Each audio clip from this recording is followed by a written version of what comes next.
ત્રીજી ટર્મની શરૂઆતથી જ ભ્રષ્ટાચાર પર વધુ તેજ કાર્યવાહી કરવાનું જણાવતા પ્રધાનમંત્રી નરેન્દ્ર મોદી ઉત્તરાખંડ અને રાજસ્થાનમાં કર્યો ઝંઝાવતી પ્રચાર, તો ઉત્તરાખંડમાં 10 વર્ષના વિકાસ કાર્યો પર લોકોને ભાજપાને મત આપવા માટે કરી અપીલ.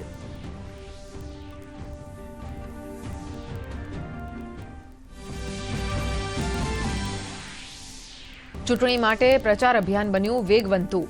કર્ણાટકમાં કેન્દ્રીય ગૃહમંત્રી અમિત શાહે કર્યો પ્રચાર, વિપક્ષ પર કર્યા આકરા પ્રહાર. કહ્યું, કોંગ્રેસે કર્યો 12 લાખ કરોડનો ભ્રષ્ટાચાર, તો કોંગ્રેસ સહિત વિપક્ષી પાર્ટીઓએ પણ લગાવ્યું પ્રચારમાં જોર.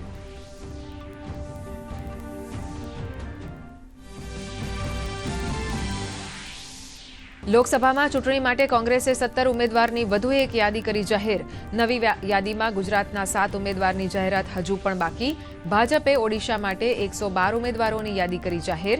સપાએ મેરઠમાં ભાજપના અરુણ ગોવિલ સામે અતુલ પ્રધાનને ઉતાર્યા મેદાને. દિલ્હી શરાબ કૌભાંડ મામલે આમ આદમી પાર્ટી નેતા સંજય સિંહને મળ્યા જામીન, તો મનીષ સિસોદિયાના જામીન ઉપર વધુ સુનાવણી થશે 6 એપ્રિલે. બીજી તરફ દિલ્હી સરકારમાં મંત્રી આતિશીને સતાવી રહ્યો છે ધરપકડનો ડર, તો આતિશીના આક્ષેપોને ભાજપાએ ગણાવ્યા પાયાવિહોણા.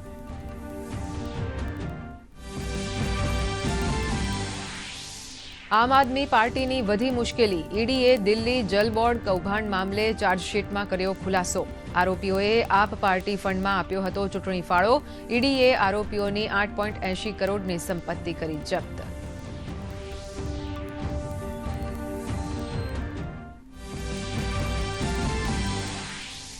ફેક ન્યૂઝ સામે બચવા ચૂંટણી પંચની પહેલ. ચૂંટણી પંચે લોન્ચ કરી નવી માઇક્રોસાઇટ મિથ વર્સિસ રિયાલિટી. મતદાતાઓને કરશે જાગૃત. આ પહેલનો ઉદ્દેશ મતદારોને સચોટ માહિતી પૂરી પાડવા અને લોકોની ભ્રમણા દૂર કરવાનો.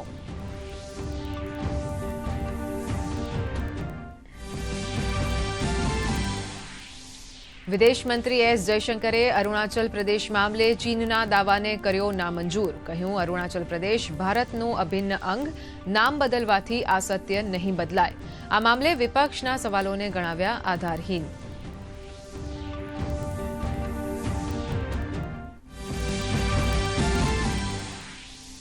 ભાજપ અને ક્ષત્રિય સમાજ વચ્ચે ચાલી રહેલા વિવાદમાં ક્ષત્રિય નેતા શંકરસિંહ વાઘેલાની એન્ટ્રી.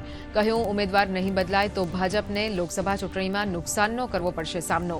આવતીકાલે ક્ષત્રિય સમાજની સંકલ્પ સમિતિ સાથે યોજાશે બેઠક.